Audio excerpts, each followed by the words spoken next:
welcome to Categories TV. We've got two of the members of the band, Infinite Spectrum, and actually, gonna be a little confusing, but we'll just save it to Alex's. Why don't you guys each introduce yourselves? And I'll let you take it from there. I'm Alex Raykin. I'm the guitar player. Okay. I'm Alex Rapetti, the bassist, as well as the producer. So, how did you guys first meet and come to form the band? Alex, you want to take this one? Sure. We actually met in college in 2007. We were both music majors, and almost the entire semester went by with us in the same class, and we never spoke. And then one day I wore a Dream Theater shirt, and Conversation. the rest is history. Yeah, Yeah. yeah. Isn't it interesting that a simple thing like picking a T-shirt to wear that day could start a new friendship, could start this band. I mean, had you never worn that T-shirt, who knows if you guys would have ever spoken a word to each other. Yeah, Probably maybe not. Probably not. So when that conversation started, did you guys find out that besides being musicians and stuff, that you had a lot of the same influences music-wise? Yeah, actually, so Alex and I started to chat. At the time, I was in another band, and I was mostly just a playing member with them, not much of a writing member. And Alex and I just started to hang out, and we started to write music together, and it was like an instant match. We both had a lot of the same influences, but we also had some differing Yeah, influences. I came of from course. more of like a heavier thrash sort of background, a little bit mixed with the progressive metal, and Alex came from more of a classic rock background mixed with the progressive metal, and so we sort of brought that together. So are there other members in the band, or are you guys like the main guys that write and stuff? So we're the founding two members. We're the ones who have been consistent through all the years. Uh, Um, we did just recently have a singer join the band, Will Shaw. He couldn't make it today, though. yeah, that's But fine. we're very, very excited that he joined the band. His voice is incredible. Yeah, Let me he's just say right off the absolutely. bat, you guys, if you like the way this goes today, you're considered part of the family. You're welcome back anytime you have anything. Just keep that in mind, okay? Sure. Oh, yeah, totally. Thanks.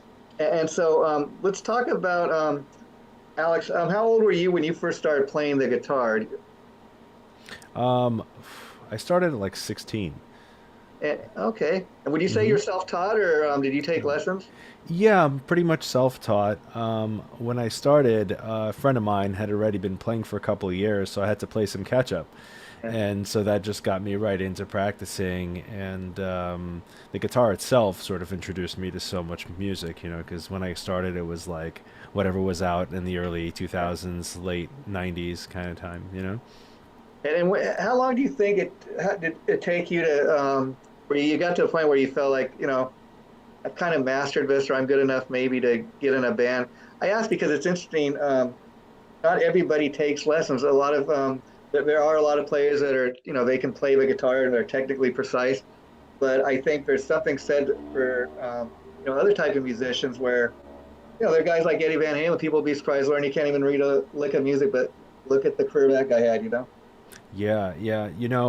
Although I didn't really take any formal instruction, I took interest in it, and so I sort of scraped up anything I Got could that find. discipline, and Yeah, but I didn't feel ready. It was funny because like the way I joined my first band, I used to hang out at Sam Ash music store, and I would just go there in my pajamas essentially and just sit there and jam.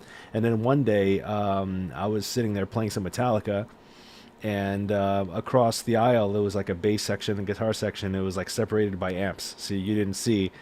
And I was just playing like some like a little bit of Master of Puppets or something, and then suddenly a bass player started playing along with me, and we just kind of kept going, until like both of us kind of didn't know the next part, and then these guys came around the corner and asked me to join their band. That was my first how experience. I many how definitely many didn't feel bands do you ready. think have been formed that way, like meeting somebody at a music store or buying musical gear? Yeah. Well, I don't know. It's just that that's the place a lot of musicians that tend to meet, I guess. Yeah, exactly. Yeah. And how But about yeah, you? so I didn't feel ready going into my first one, Yeah. and you get your feet wet. Because again, I think That's how it there's works. something to be said about certain guys are technically precise, but there's also they got that attitude. Those type of musicians. Oh, I misplayed the note. I got to go back and do that. It's not technically precise versus it's kind of this is you're creating music, and it's kind of, oh, this is a cool sound that might not be technically precise, but it sounds cool. Right, right. Well, yeah, it's more maybe the punk approach. Yeah, yeah, But, I increasingly became the more kind of precise minded, especially with the progressive stuff. It was much more refined. and how about you, Mr. Petty? How old were you when you first started playing the bass, and what do you think it was that drove you to play bass versus becoming a drummer, a guitar player, a lead singer? Well, I actually started with guitar at 16, Yeah, and then at 17, some friends of mine, right when we graduated high school, needed a bass player, and they already had a guitar player. So I figured, you know what, let me give it a try. And so I did. I borrowed a friend's bass and went and auditioned, and then I became a bass player, and ended up really enjoying it. Since then, I do sing and play guitar as well. oh, that's cool. And as we sit here and I'm looking at the screen here, it's so funny. I don't know if you guys even realize that this. Not only are you both named Alex, but your last initial is both R. Like, Yep. Yeah. Yeah. It it's kind of, doesn't make it easy. Yeah. but it gets people to talk about. So there is that. But Yeah. how Hmm. did you guys come up with the band name Infinite Spectrum? Again, it's kind of original. It sounds metal to me. I think it's a cool name. So, Alex, did we pull that one? We ended up, Did we? I don't I think so. Did we? Maybe. I think well, we had an idea of like, well, we have a lot of different things going on, Uh, and we had this. We tried to get something expansive as a name that would describe us and our yeah, music. We had this idea, Universal Mind, but that's already a song by yeah, Liquid yeah, Tension Experiment. We didn't yeah. want to get pulled into getting associated, so we thought long and hard, went through the thesaurus a little bit, and we landed on Infinite Spectrum. And so how long has the band been together now? 16, 16 years. 16 Oh, wow. years. So Wow. how many Hmm. releases have you guys put out? So our third full length concept album is coming out this coming Friday. Wow, wow. Yeah. That's something to look forward to. And that surprised me. I'm like, wow, how have I not heard of this band before? But there are so many bands out there. That's why we do interviews like this to showcase great up and coming. I don't think it's even fair to say up and coming because you guys have been doing it 16 years. But Yeah. sometimes does it feel like we've been doing it for 16 years, but man, people are just starting to hear about the band. Yeah, totally. Yeah, yeah, and we could feel that way from time to time. There were many ups and downs through the years, and but we feel that it's worth continuing to do it. We love we love Sure. what we do, and we love the process, and yeah, we're very excited for what's to come. We think we have a great album on our hands to share with our fans, and with anyone else new who And, wants and to I hear think it. that's really cool too, because when you have that attitude, because it's like anything in life. I mean, if you have a job that you just love going to, versus gotta go to that place again tomorrow, it makes it that much more fun. I mean, you want to be there. And let me ask you, are you guys like full-time musicians, or is this kind of like a side gig and you have your day job like a lot of people?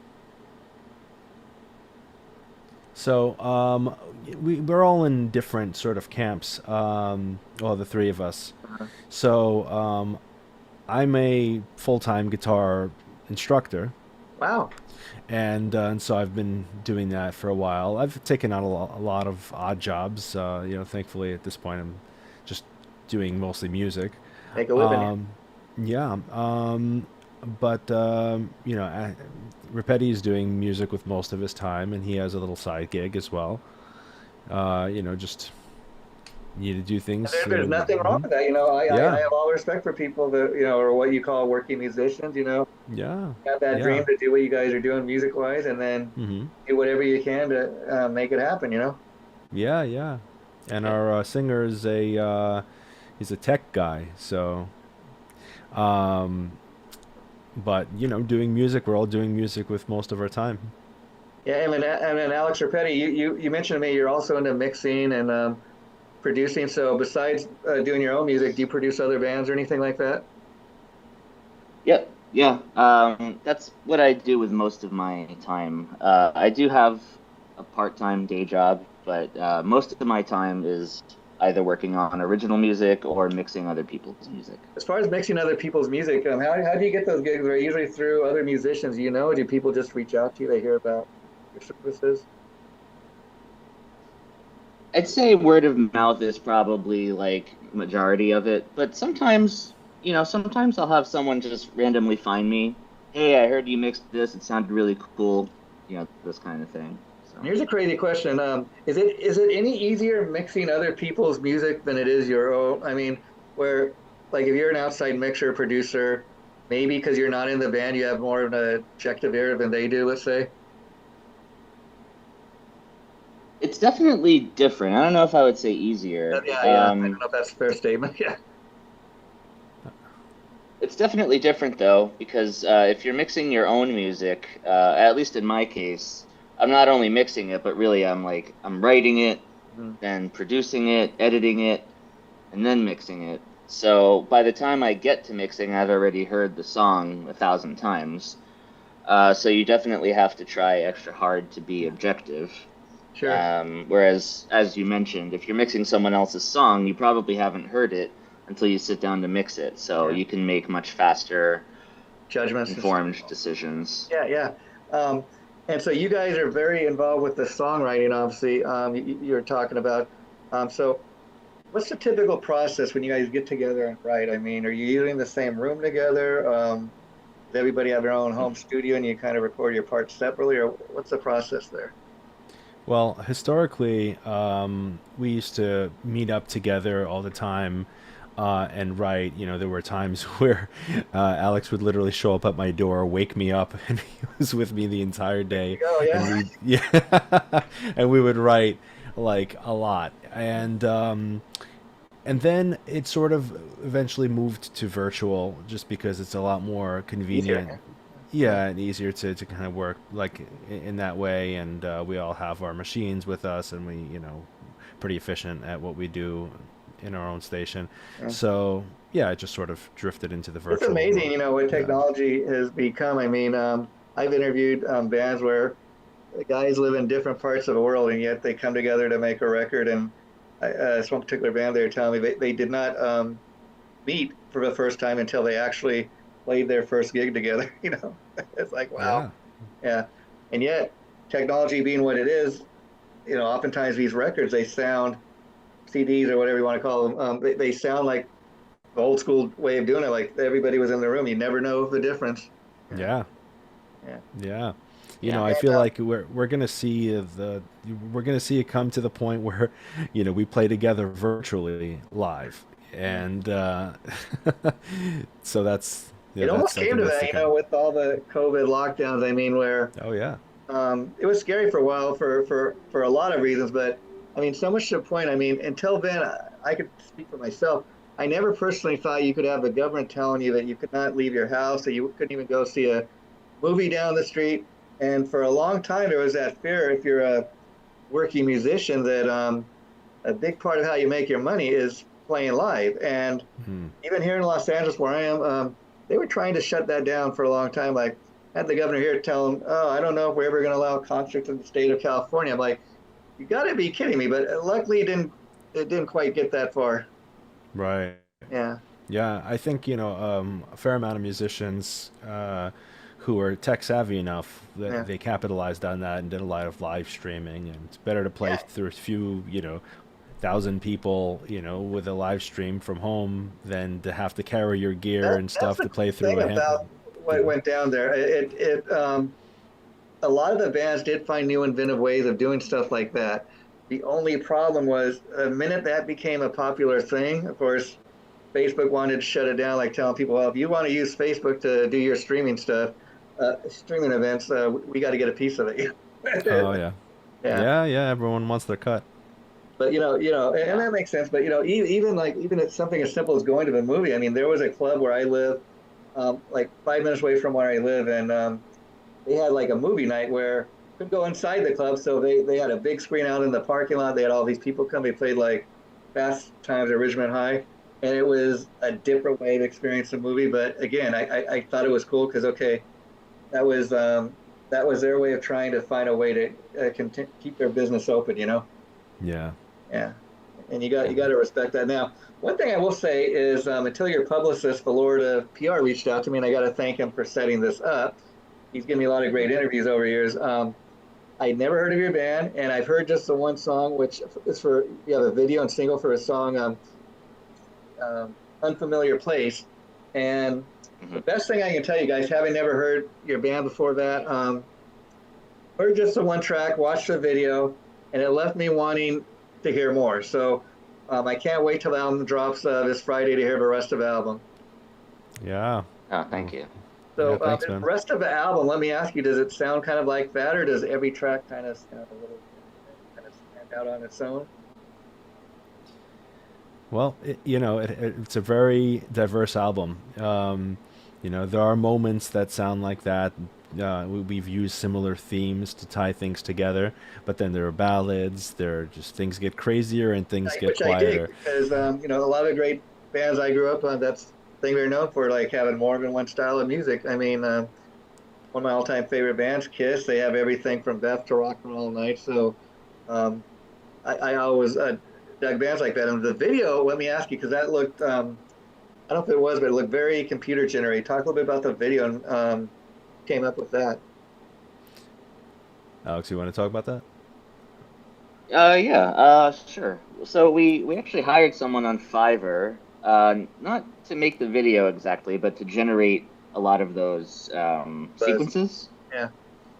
Um, and then we kind of basically storyboarded out the video to go along with the story of the song. And then actually, Alex Raykin there took all of that footage and edited it into the cohesive video that you see. Oh, wow. Wow. Yeah, I have some YouTube video editing experience, so I just had fun with that one. And so let's talk a little bit about YouTube now you bring that up. So do you guys, I assume, have a YouTube page that people can go and check out all your past songs and material? Yeah, yeah. If you search Infinite Spectrum on YouTube, I think Infinite Spectrum Band is the official, or Infinite Spectrum official, I think. Yeah. If you just search Infinite Spectrum, it's easy Yeah, to yeah, find. your stuff will come up. Yeah. Yeah, yeah, it will definitely come up. Yeah. And of course, our live videos littered through YouTube, through other people's recordings and stuff. But yeah, and also Alex has a YouTube page he started recently. Yeah, I've been a YouTuber for a couple Yeah. of years. And Will Shaw also has a page where he has some amazing covers. He'll sing through an entire song start to finish without editing, and he's phenomenal. If you guys Amazing. want to And check him out. so, Alex Raykin, you were telling me that you teach guitar also. So, Yeah, do you get private lessons if people are interested in that? Like, yeah. they reach out to you? Oh yeah, so they reach out to me, and like like with Alex's mixing, with Rapetti's mixing, word of mouth has really spread that out, and I do some local marketing as well. And yeah, it's I'm passionate about teaching, even when I don't need to. I'll still probably be doing it. I mean, you must get a sense of like a great sense of accomplishment in the sense that, like you said, that you really didn't take lessons yourself, but you're at the point where you can teach others. You gotta have kind of that moment, when you're teaching somebody, you feel like, oh wow, this guy's getting what I'm teaching. That this person, they're getting it. Yeah, I started teaching actually only about 6 months into playing. This is what happened. Like I was into practicing playing, and stepdad actually wanted his daughter wanted to learn, Mhm. my stepsister, Yeah. and he's like, hey, if you teach her, I'll give you $15, right? Nice. Okay, 50 bucks an hour. I was like, okay, right. And at another first, revenue stream. yeah, sure. I mean, I was like 16 and a half, right? And I'm like, okay, Wow. great. and she was 11. I was like, okay, I'll show her a thing or two, and then that sort of snowballed into other stuff, and then I kind of helped a guitar teacher in school.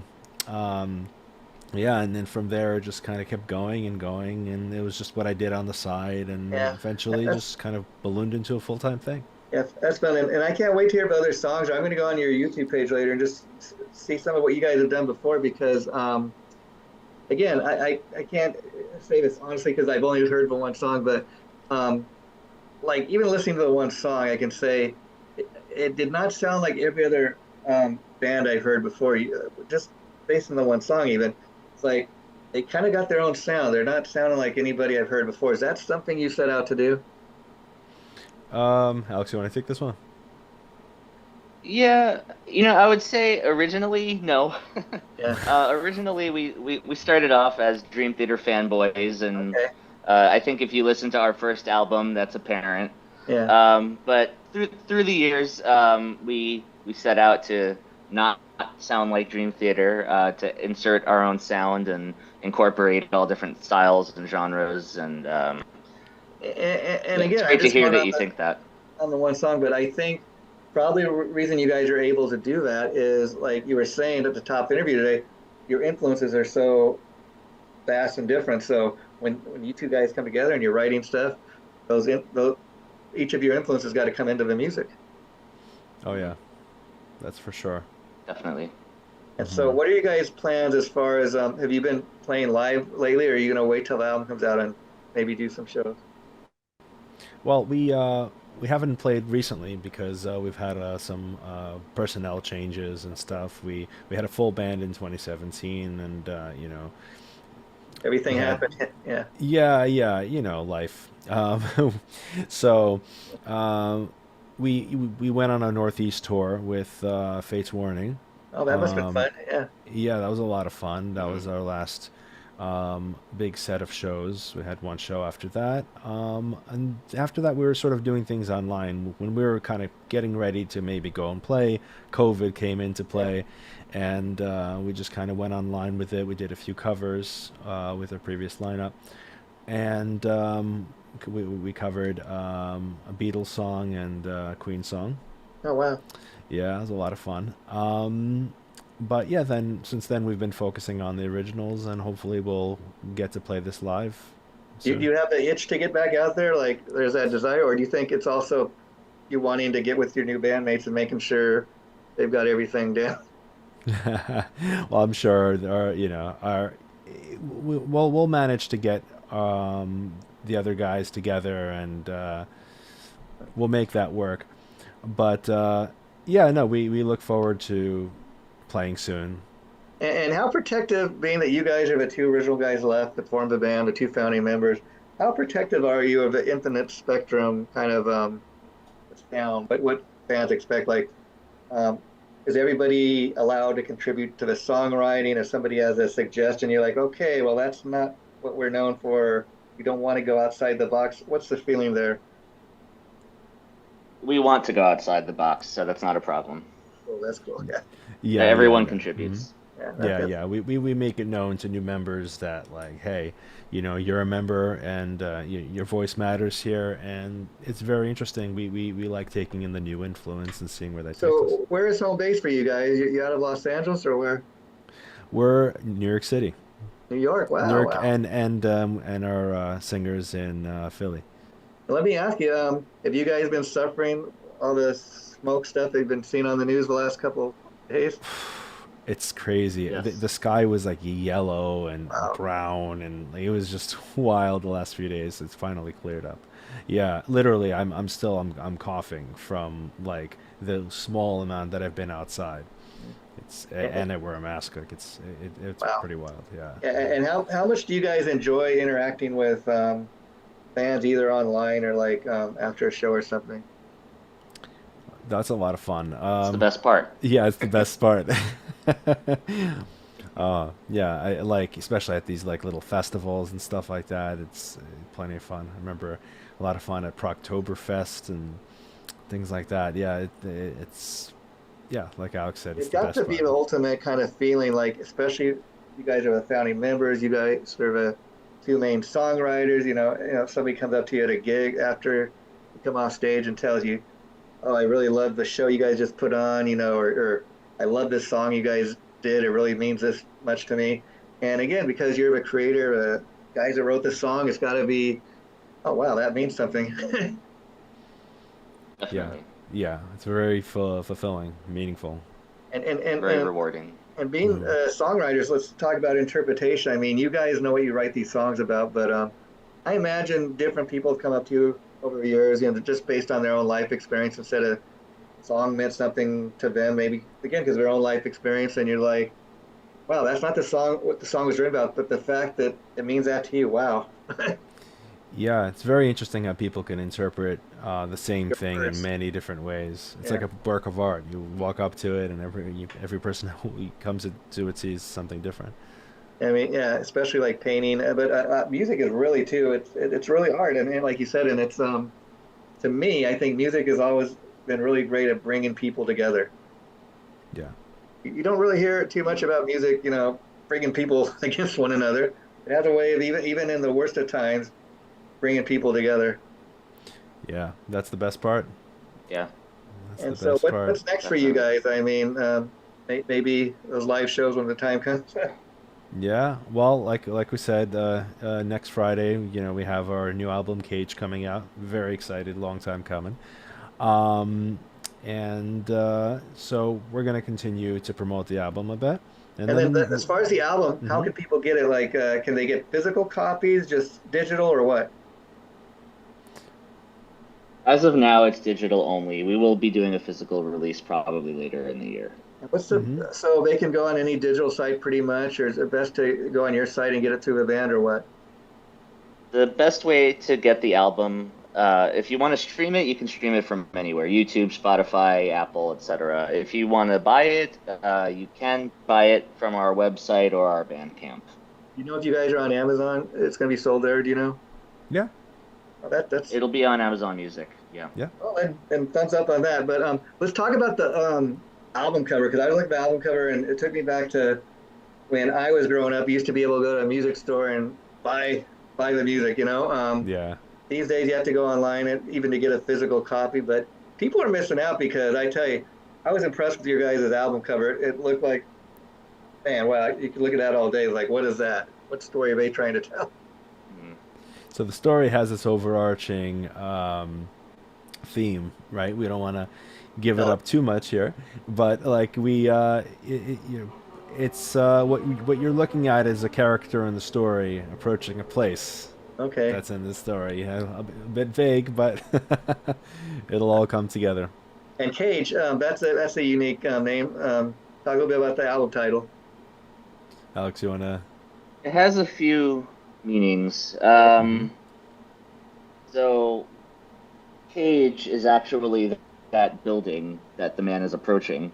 Okay. Yeah. That's the name of the building. And then throughout the album, we refer to it in all different types of ways, both lyrically and musically. Yeah. Because I don't know if you guys are aware. There's a band from San Diego called Cage too. Yeah, actually, Yes. we are. I think they're. In fact, I had to do a double look. I'm like, is this a new Cage album? Oh no. That's funny. Yeah. Our singer posted like about our album, and I think a member of that band commented, "Is like nice name." Yep. Well, maybe you can be the So- opening band on their next tour. That'd be cool. Yeah. That would be cool. Well, I'd like Yeah. to thank the two Alexes for taking time out of their busy schedule to do this. This was a lot of fun. And like I said, maybe once the album drops, next week, and I have a chance to hear the whole thing, we'll have you guys back in a couple of months. You want to bring along any of your other bandmates? You're more than welcome to do that. So we'll keep in touch, and this will be going up probably in the next week. I'll be sure to let your publicists know. Feel free to share it on any of your sites. And anything else you guys want to say before we wrap it up for the day? Oh, thank you Well, for thanks having for having us. us. Yeah. Fine. And we'll be checking out the new album Friday, and we'll be posting stuff, songs so people can check it out. Take care. Wonderful. again. Take care, man. Awesome. Thank you. Bye bye.